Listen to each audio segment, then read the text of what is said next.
The late, great Eddie Guerrero was able to make himself a household name by embracing the more sports entertainment-y side of professional wrestling, doing the Latino heat with China, the I'm Here Poppy with little baby Dominic, back when Dominic was cute and adorable. Remember when Dominic was adorable and not a felon, a criminal, a sleazebag with a greasy mullet? Eddie would do the thing where he'd throw the chair at his opponent or whatever, and his opponent would catch it. And then Eddie would take the bump, and the referee would turn around and be like, "You got the chair. What'd you hit him with the chair?" And his opponent would be like, "I didn't hit him with the chair. He threw the chair at me. I didn't hit him with the chair." The referee's like, "I saw you got the chair in your hand. He's on the floor. Clearly, you hit him with the chair."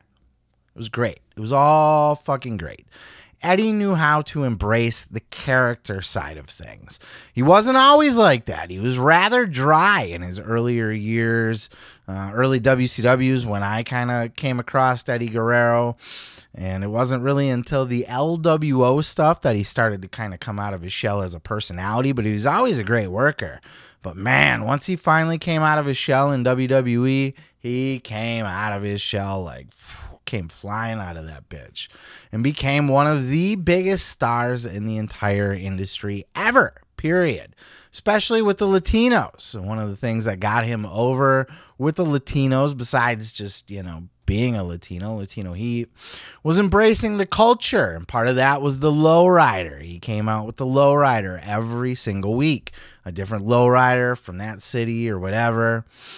But the most famous Lowrider was the one that Eddie posed with in Lowrider Magazine. It was an orange Lowrider. Eddie had the United States title on his shoulder at the time. He was posing with pictures in front of the car and around the car, that sort of thing. Well, that car now has come up for sale and was purchased. And you will never guess in a million years who bought the fucking thing. Check out this clip. The belt did not come with the car, but it is Eddie Guerrero belt. So once we found out this car, which the guy never knew and probably still doesn't when he sold it to me, that this was a famous person's car, Eddie Guerrero. So this car was on the front cover of Lowrider Magazine twice, and we have the magazines, they're probably here. And he died, and he was a WWE professional wrestler. Like Rey Mysterio, he wrestled with the Von Erichs in Texas, and everybody you can mention. Eddie Guerrero is one of the most famous wrestlers of all time. And this was his car, and he came out to this. When he had a big bout inside of a stadium, he would drive this car out, have the music going, and get out, and let's go. Take his buddy and throw him and slam him down and, you know, do the whole thing. Somehow it made it through the maze to find it to that guy who knows nothing, and then somehow it was summoned up on me who does know it. He called me up because you're the only guy I know that has anything to do with these lowriders in this whole entire Florida. This is not a big thing. This lowrider is very, very cool. Yeah. And the next thing I know, Rob is calling me, "Man, I got this lowrider here. They don't know what to come." I said, "Okay, buy it for me." Right? And he did. He negotiated a good deal. We didn't even we didn't realize, we didn't completely realize. I mean, it's like it's some wrestler, right? Some wrestler. And it was like we didn't really realize whose car it was because I didn't follow wrestling that much. I mean, if I didn't know who 50 Cent was, I sure as heck didn't know who this Mexican wrestler was. Right. But then I brought it here, and the guys that were working on his lowrider at the time, right? They're Mexican guys and stuff like that. And I drive up on this and they jump out. "It's Eddie's car. You got Eddie's car." I got Eddie? Eddie who? Yeah. Eddie, this is Eddie Guerrero's car. Yeah. Well, he was the world famous champion, greatest wrestler of all time. Yeah. You know, and that's his belt. And it was, yeah, that's Eddie right there. He died young. He used to enter the ring in a lowrider. And this was on magazine covers, everything. This car cost and you we 100 didn't grand know. to make it, man. So we pay I got it. 15 Yeah. grand for it, bro. So clearly neither one of those guys know anything about professional wrestling at all. It's always cringe. Neither one of them know who Eddie Guerrero is. Vanilla Ice maybe plausibly had heard the name before or watched him on TV a time or two. But that old guy certainly had no fucking clue. Just the way he said, he like speaks of Eddie Guerrero like he was the second coming of Hulk Hogan or something. Like it was Hulk Hogan, it was Stone Cold Steve Austin, and it was Eddie Guerrero. You know, it was like this greatest wrestler of all time guy. He was certainly one of the greatest of all times, and I like that they're embracing that it's not just a thing where Vanilla Ice is like, oh, well, you know, it was his car, but it's mine now. Shit. Like, he's embracing it. He's keeping, you know, he's got the championship belt to go with it, the Eddie Guerrero championship belt, which I saw popped up in a music video, by the way. Vanilla Ice did a rap video with Violent J of the Insane Clown Posse, and they were rapping, I believe it was in front of this car with that championship belt. I'll splice in a clip of that here if I can find it. TKO, you're John Doe, cheap keys from Mexico. Ice. Go ninja, go ninja, go!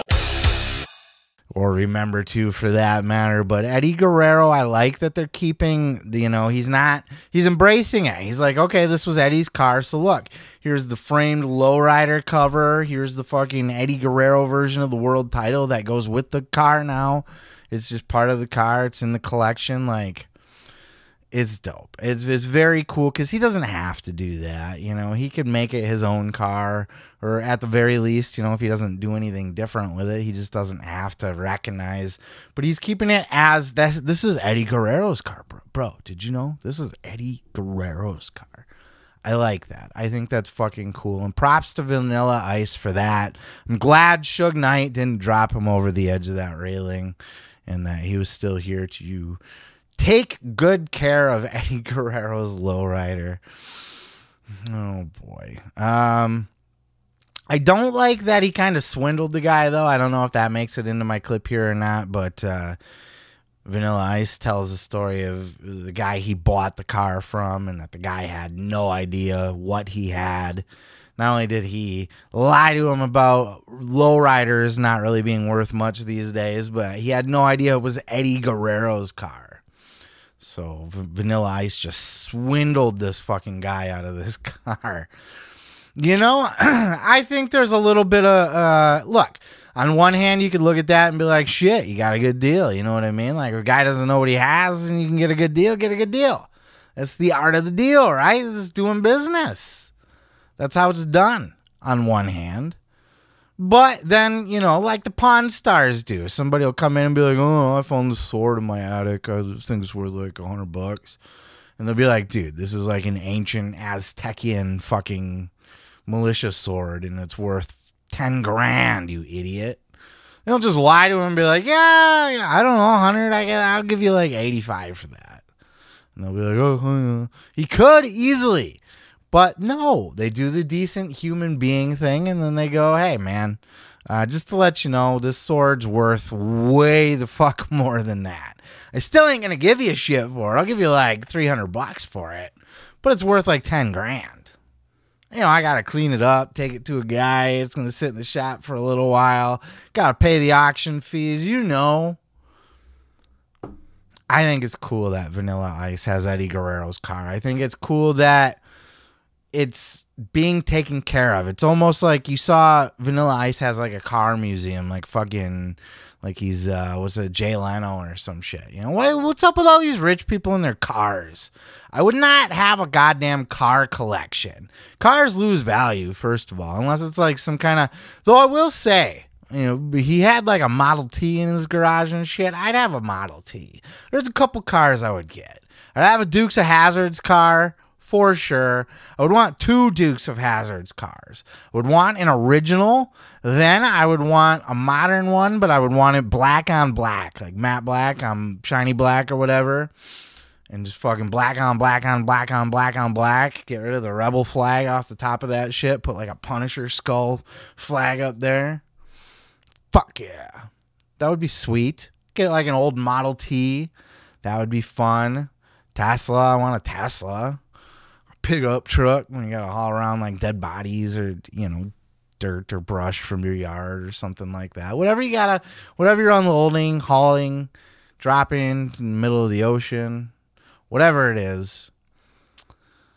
But I don't get having a full car garage full of fucking $100,000, $10 million cars and shit. I don't know. That's just me. But it would be pretty cool to have Eddie Guerrero's Lowrider. So props to that. Also, Vanilla Ice. It's good to see. Looks good. Doing well. Looks healthy.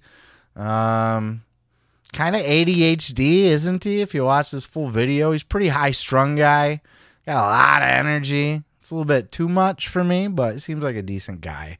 All in all, I'm happy that Eddie Guerrero's car found a new home. But what do you guys think? That's all I got to say about that. But I did want to share that one with you guys here, just in case you missed it. And get your thoughts. Let's have a conversation about the Lowrider down in the comments below. More so, I'd love to have a conversation about Vanilla fucking Ice. Ice Ice, baby. I saw Vanilla Ice live once. Saw him at a gathering of the Juggalos, by the way. Speaking of Violent J from ICP. And he did Ice Ice Baby. And he did like the alter, like he did like half Ice Ice Baby. And then he switched into like his rock rap version. You know, back in the Fred Durst days, he did like a remix of Ice Ice Baby. Probably also because Suge Knight was getting all the royalties from the first version of it. Anyway, I gotta get the fuck out of here. Peace, love, and pizza. I'm your boy Seth Grimes, and I'm gonna go ahead and move on to the next Ice Ice Baby. Gotta add the ch in there, otherwise it's copyright infringement. Oh yeah, thanks for checking out the video. Yeah, don't forget to subscribe. Don't forget to like it if you liked it. Yeah, and you can check out full episodes each and every Sunday right here on the channel. Oh yeah, dig it.